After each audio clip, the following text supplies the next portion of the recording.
Well, greetings everyone. Today we have the opportunity to hear from both Doug and Brant a bit about their business and to spotlight them. So thank you guys for taking time out of your busy schedules to join us. Awesome. Thank you so much. Well, let's get started and learn a bit about who you are and how you got connected and what your business is. So give us a little background. Yeah, so my name is Doug Treadway, part of the co-founding team for 11-3. We started in October of 2020.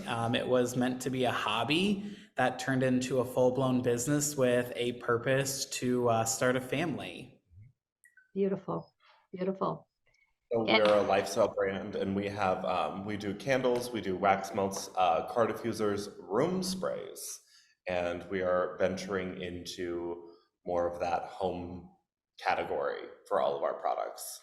Beautiful. So you took a hobby and you are turning it into a business. And we like to talk about that because if it's not a commercial profitable enterprise that can work without you, it is a hobby. And so we want to make sure that you're getting what you need as well. I'm curious, have you figured out how to put the popcorn smell in a candle or a room freshener?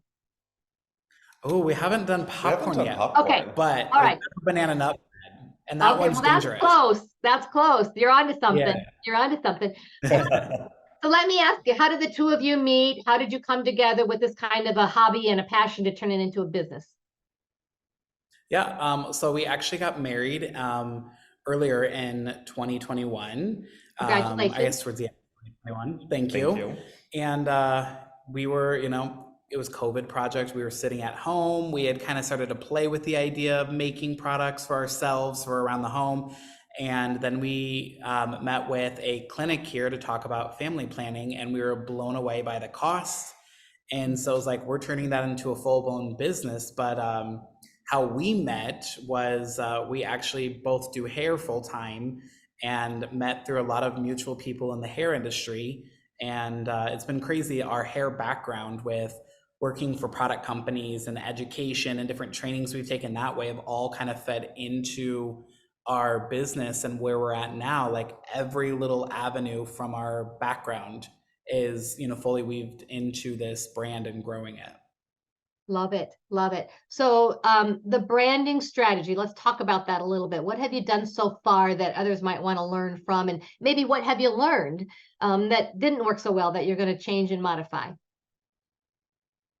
Oh man, so many learnings. But I think the biggest one is, really just like trust, like that you have a good product. There's still definitely times that we're like, I don't know, is this good? Because we wanted to focus on a really simple packaging.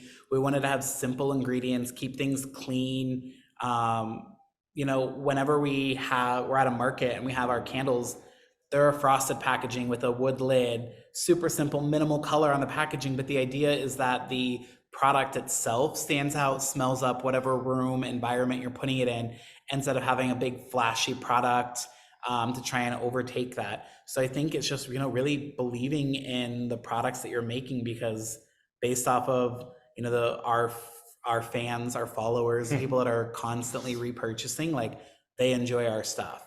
And it's definitely keeping the personality of who we are as people in the company as well, because we've heard from a lot of people like, yeah, I like the stuff is great, but I bought because of you guys. Like I bought because I knew who you guys were and like the fun and the energy that you guys have in your story, and sticking to that and like using that to just grow and take that next leap.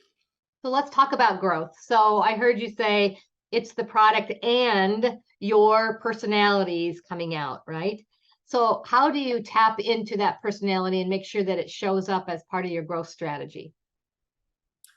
So when we're looking at like e-commerce, is making sure that our personality is throughout the website. So we're not getting too into here's just a candle, light it, great. It's like our description really goes into the story about it. Like every blend that we've made, like obviously the scent matters, right? We need to know the blend, but then the next thing is the name. That has to be a good name, and then the artwork has to be catchy. There's definitely been things that we've blended, and we're like, it smells really good, but a name didn't come to mind, artwork didn't come to mind.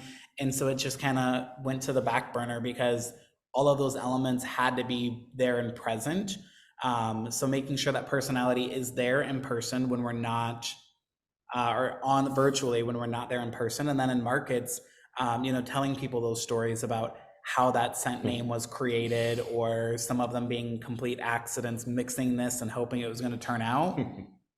Do you have a great example of one that you'd share with us? How you name something and how it creates the experience that you want for marketing? Yeah, so it was the one of the very first ones that I made, and it was called Mine. And Brant was like, what if this doesn't take off, this fails? And I'm like, well, then this will just be my scent, my candle, my product. And I had 90s on 9 playing on Sirius XM in the background, and The Boy Is Mine by Brandy and Monica came on, and I was like, I'm literally just going to call this one Mine. Love it. It comes in the moment. Like So that, yep. what I can already tell about the two of you is your creative artistic spirit is coming out in how you're packaging it, how you're naming things, how you're intentionally and maybe unintentionally finding new ways of connecting with us that might want to experience your candles and your products. Absolutely. Love that. Love that. I'm going to ask you this. If you were to start all over again, right? So if you had the opportunity to start again, what might be some learnings or insights that you would share with people that, if we were to do this again, we would do this differently, or we do more of this? I would definitely make sure of packaging, because we've went through a lot of iterations of packaging. We went from They were colored. We did colors, we had blacks, we had cement, we had this, we had that, just making sure that you find something that you actually like that's not taking away from the candles, but also like still making it sellable to the customers. Definitely, like, packaging was, we finally in the last year and a half have like gotten the packaging like down. Everything is good. How do you test and measure and get feedback for that? I'm curious. I think it's more of like what we would like to see. It's more of a creative thing. Like, we want to make sure that it fits in your room, that the smell is there, but also like, hey, if it doesn't, like, we had a pink jar, like not everybody wants a pink jar in their house. So then it's just moving through like what the color would be, or if you didn't have a color, or just adding color to maybe the label. Yeah, it's funny because there were a few where we had, a colored packaging, and people would say that they loved the scent, but they didn't want to buy that because they didn't know where they would put that pink jar. And I know before, we got into this world, this market, I would do the same thing. As I would go to, my big box store, and I'm like, ooh, that jar is really pretty, but I don't like that scent, or that's my scent, but that jar is not going to go with my room. And so we wanted to make sure that we, we're not reinventing the wheel, but we wanted to simplify it and make sure that we had good quality product. The other thing is, I feel like now I'm kind of regretting, not taking pictures of the beginning steps, the beginning process. The other day we put together a little reel, and I luckily had a picture of our original pan with a spoon that we mixed the first batch in. And I'm like, oh my gosh, we could have like saved that and put it in a box, and that could have been in a museum down the road. Right. But like, just, we have grown so much over the 3 years that I think it's all led into great learnings and opportunities. I think somebody in the candle realm, the advice that I would give them is not go broke and break the bank to do it, but also, if you want to start at this quality level, or you want to have this look, this aesthetic, start there. Don't go cheap in the beginning and think you're going to change later. We went through a couple different waxes, and we found our wax and we fell in love with it, and it's actually now made in the UK. So then sometimes we run into the import issue of getting that wax, but I wouldn't change our wax because we love it, and we've used it for years now. Beautiful. But we've definitely tried different tools, and it was like, oh, this is a great tool, and we invest, and it's like, start it from the beginning, save up your money, get the good quality tools that will allow you to produce things faster, And, you know, just make sure you cover all of your bases, you know, checking your name, whether it's your company name or a product name, to see if somebody else has that or something similar. We definitely had a little hiccup with a product name, and it was one that we didn't even put, you know, 2 seconds into naming, and somebody was like, that's my product, it's too similar. We quickly renamed it, and it created a whole different feel within our brand of, now we have like a little mini collection called the Vibe Collection, and the products that are within that have vibe in the name. And who knew that changing that one product was going to create this wave effect, that every collection within our brand has a vibe scent. Love it. Love it. You know, I'm hearing you talk about, you're also in the interior design business, right? The decor. How does this fit in to create the experience that one wants in their home or their office or their business place, right? Business places. Yeah. I'm curious what your ideal client is or are. Who is your target audience, your target market? I feel like just anybody that wants to like have a good smelling room, like whether it's a kitchen, a living room, like an office. You know, I feel like the car, you know, there's times that people will look at our range and tell us that we have a lot of different SKUs or a lot of different scents. There's so many pieces, but we definitely have consumers that will come to our markets and only buy a car diffuser or only buy a room scent, or I need more wax melts for my office at work. You know, for us, we're heavy in the candles. And so a wax melt is, you know, maybe our least used product at our house, but we know a lot of people that with pets and kids, you know, or again, office space, they need to have an alternative product. So, you know, I think just anybody that loves, I'd say fall, anybody that loves fall, that's Facts. definitely our big collection, our season. Like if you don't like fall, get on out. Like that's where we hit it really heavy, but, Well, wait for the next season too. We got 4 that you could certainly highlight. Exactly. Yeah, beautiful. So really the experience is the marketing. That's your story. You're looking for that customer experience in the places that they want to change a bit.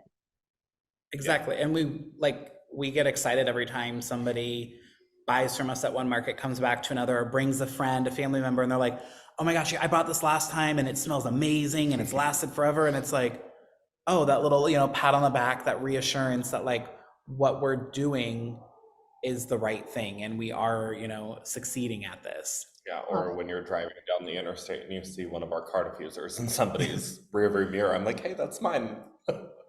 Love it. Couple honks, beep beep. Right. Yeah, Like, exactly. hi. Yeah, right.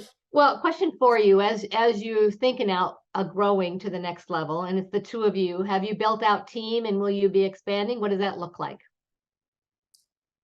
That's kind of where we're at right now, is expanding the team a little bit more. Yeah, it's been definitely like we've been the makers. Like we've touched every product that we've made. So like be it a candle, we probably touch it at least 15 times before it goes to like markets or before it gets sold, because we are the ones that have been touching it.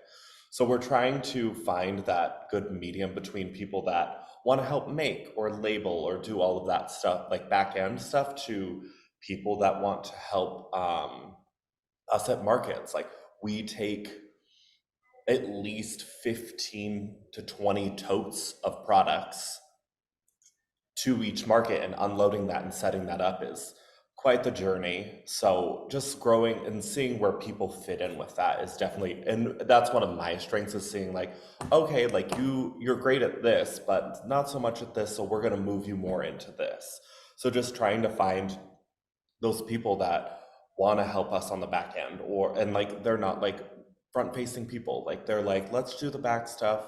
And then people that are like, hey, I'll come help you sell all day, like I love all of your stuff. Like we have a couple customers that they one of their first dates, they shopped with us, and they're one of our customers that we see every week. Love it. So just So as you think about keeping the spirit and the personality of who you are from the beginning as you grow, what would be some qualities that you're looking for in team members that might join? definitely personable. I'm the loud one. Obviously, I love to talk.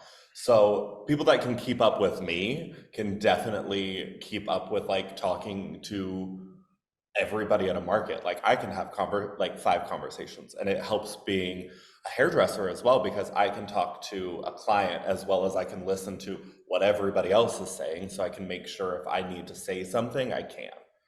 So just making sure that's a quality somebody has, or if they're more reserved, like, hey, let's just throw you in the back, like you can restock. That's his favorite thing to do. He'll restock everything, and I'm like, I'm gonna talk to all of these people because that's who I am.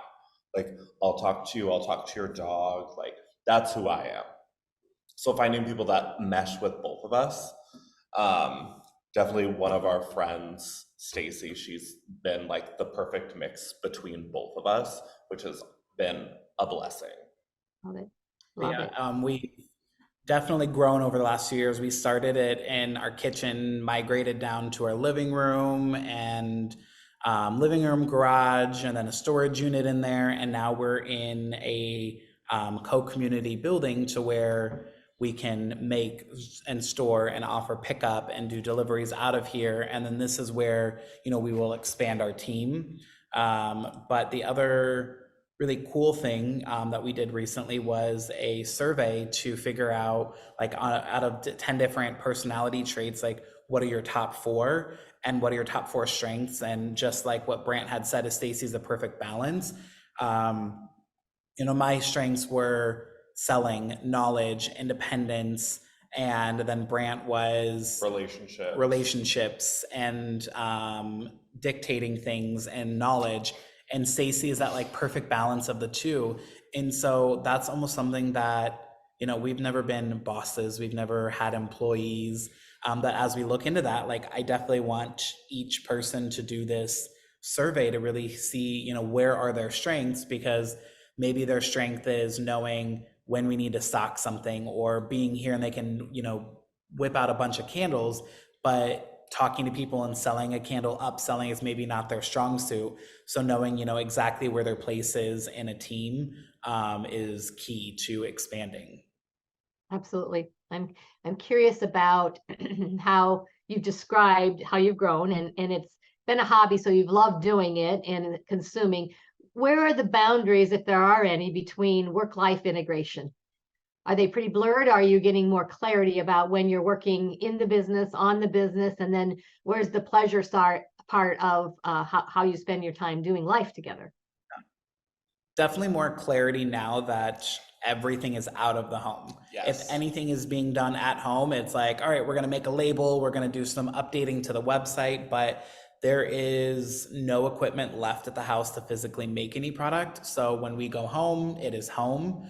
And, you know, we still block out time for, you know, we were just at a bachelor party or bachelorette party, and, you know, events, weddings, and going on, you know, the vacation. So there's definitely that line of, all right, hey, we're going to skip a market this weekend so we can do, you know, this event and still, you know, live life, because our goal is to build the brand up enough to start a family. And then as we step back from our full-time careers briefly with a child, that the brand can still support itself. So we're still in that like building phase to really, you know, keep it successful, keep that momentum going. But the goal is not to be working, you know, 7 days a week, 24 hours a day. That's where we have a team, and, you know, they can come in and make things and we can step aside.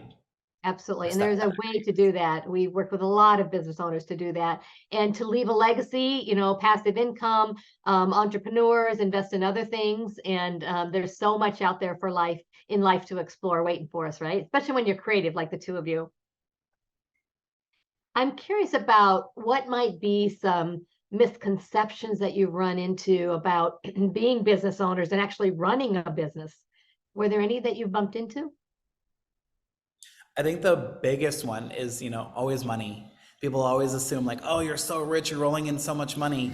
But we'll do a couple big markets and like the bank account looks really happy. But then, you know, what you have to turn around and do is buy more material.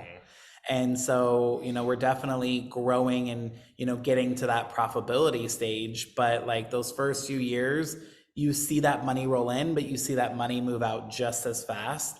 So, always reminding yourself that like, what is the reason why you're doing it, and just keep driving towards that goal. Because yeah, if we wanted to just make a ton of quick money, I always joke and say we should have like sold cookies or something, something super cheap, sell it, we sold out, we're done, bye. But we wanted to create, a whole brand with it.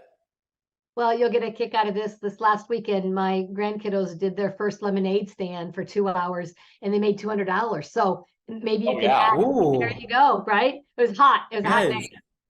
I love that. Love that. I'm curious about, so you mentioned that financial mastery, financial management. What's that process look like for the two of you? And does one of you take the lead on it? Do you delegate it to someone else to do that for you? Ooh, that's a tricky one. Because like I said, like every time we build up that account, I think that's another like growth learning opportunity though, is that before we would buy a wax or a box of wax, we'd buy a case of jars. And now, our next order of jars, we're looking at ordering 2,000 of each size, and we have 3 different sizes.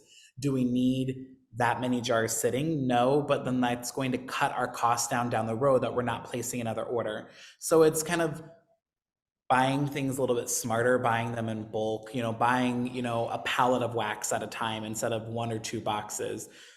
Buying our fragrance by 10 pounds instead of 16 ounces like we used to.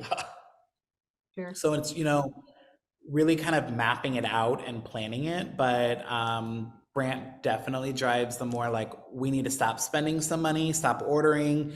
And I'm like, well, this is going to be very cost effective in the end. But, it's kind of like mapping out the goals too, I think is the other thing, is like our next big mini project is our own wax warmer that we've been working on designing. And we wanted to have something super simple, but have key things that really stand out to us, ceramic heat, USB-C plug-in. We wanted our logo to be on there, but not right up in your face, and have it so you could show it, or you could turn the logo away like we treat our candles. But with that, it's going to require a large investment to purchase all of them. But then at the same time, now we are supporting our product, our design, instead of, an in-between. So there's definitely a lot of like save up to buy to then grow. Yeah, it's an investment, and to calculate the return on the investment of time, energy, and money, for sure. Yeah.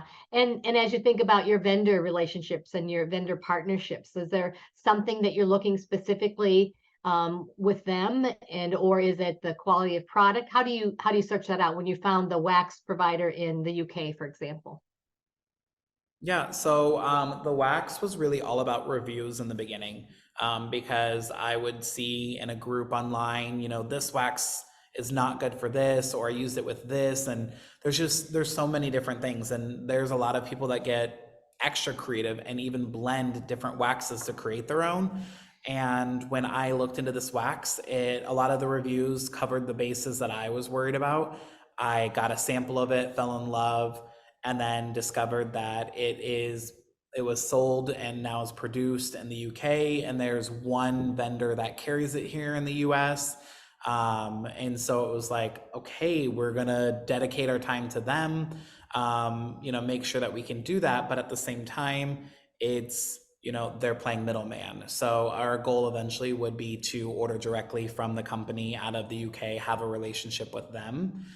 When it comes to jars and packaging for our other products, definitely the quality of the product when it arrives, but customer service, our jar vendor, we've stayed with the same company, but we've had 3 representatives that we've worked with, and 1 jar out of 500 arrived broken a few months ago, and I sent a picture. And anybody else with anything is always just like, oh, when you place another order, we'll send you a new one, no worries, we're so sorry. All of a sudden we had a package delivered to our space here, and we weren't expecting any packages, and it was a small box, and opened it up, and it was a brand new jar. Perfect. And the amount of money that it would have cost to ship the jar, definitely costs more than, the jar itself. And so it's just like, we will continue to use this agent. Like if they're like, oh, there's a change, I'm sorry, we need Jason again. Like we only want to work with Jason because of that customer service. So I think it's just, whether they are, in a small business realm or not, like we're dealing with one person directly, the same feel that people get when they place an order with us. Like when they text us, or they email us, they're chatting with us on the website, they're getting one of us, versus, a staff of 30, 50 people. It's one of us that's responding to them. Even on our social media channel, it's still us replying. So that, one-on-one customer service is definitely key that we look for. And that will be an opportunity for you to figure out how to scale and leverage that as you grow, no doubt, no doubt. I'm curious about, when I say time management or time mastery, I'd love to hear from both of you. What does that mean, and how do you do it? Time mastery, time management.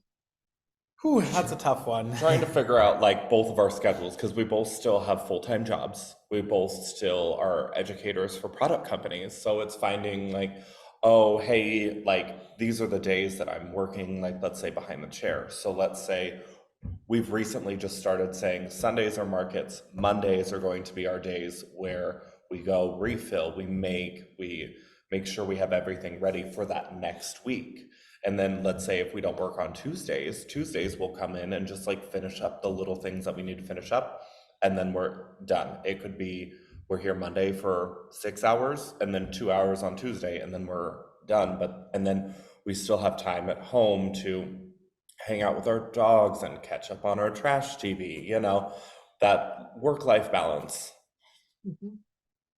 Yeah, it will definitely be a challenge for us. And I call it personal mastery, right? How do I manage me to be able to be better version of me, so I can be a better version with the people that I'm doing life with. Love that. So what advice do you have for your younger self? You're both very young yet in your journey of business and life. What advice do you have to your younger self? Slow down. Take it one step at a time. Make sure you have the things you need. And if those things are like, if you don't want those things anymore, set a goal for something else that you want.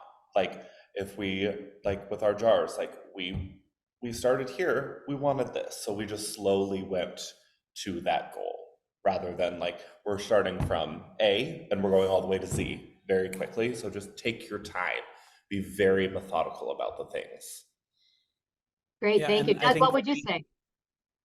I've always said that like I have like a puzzle piece tattoo, and people ask like what that means, and I say everything in life is all about finding the right piece of the puzzle and it all coming together in the end. More these last few months, I've really realized all of the opportunities, the trainings, the education, the jobs that I've had have led into this and fed and helped grow this. Before any of my careers, when I was working part-time jobs, working in retail, I thought like, oh, here's a, planogram about how corporate wants the store set up and visual standards. And it's like, oh yeah, visual standards.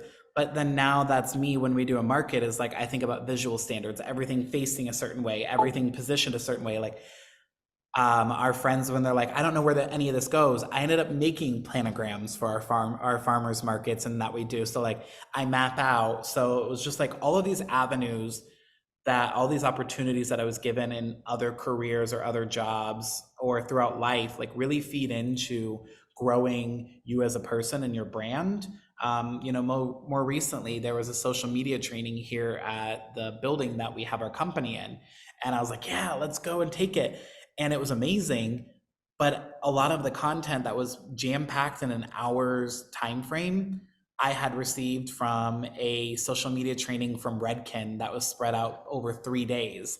And at the time I was like, I'm a millennial, I know social media, I don't need this. But it was like, wait, all of these things feed into all of the things that we've done with this brand. And so every little opportunity you have, you learn and you grow from. And it's gotten me or the brand to the point that we're at now. Beautiful. All those transferable skills, right? That one brings Yes. together. Love that.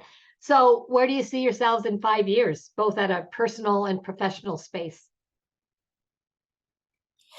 5 years, there will be a child. So that goal will have been achieved. Personal, like I feel like just, same path. We started this out as a hobby, turned into a family fund project. So I would still expect to be behind the chair, the growing this brand still. Maybe we're not doing as many markets ourselves. Maybe the team is going. And as far as the business goes, we're now in a building with other small businesses, and this was a huge step for us. So whether that means we're growing and expanding within this building, or we expand and we have our own building, but just continuing to see that this wasn't we achieved our goal and we're done, project's over, we don't need to do this anymore. See that brand continue to grow and thrive and have the people that say, oh my gosh, I love this product, I've used it for years now at that point. Right. Love it. So just some final comments that you might have for anybody out there that has a hobby that they want to turn into a business or maybe a startup. Any final words of wisdom to share? Take your time. Rome wasn't built in a day. You can take your time and figure out where the need is and find your niche within that need. And I'd say, take it from Nike, just do it. You will get that support from friends, family. If you really put the work into it, it will grow. We've seen friends of ours that started a company and they didn't want to do the work and they crumbled. And then we've seen, one of our good friends that has been so inspired by us that she's now started her own brand, and we've kind of intertwined it with us to, kind of help guide her. And it's been fun to be able to share tips, here's what worked and what didn't work at this market, or here's what I would do, skip this step. But there's always going to be somebody to support you. You just have to push yourself and dream it and make it happen. Beautiful. I like to say you're never ready till you start. Yeah, exactly. Get started. Love that. Well, guys, it's been a wonderful joy to meet you and to learn from you a bit, and to see energy and passion around something that was a hobby now turning into a business. And where can we find you and your product? You can visit us on Instagram, and that is at 113home, or you can visit our website, that is 113.com. Beautiful. All right. Well, I'll say ta-ta for now, and we will connect later. Thank you. Thank you. Thanks, guys.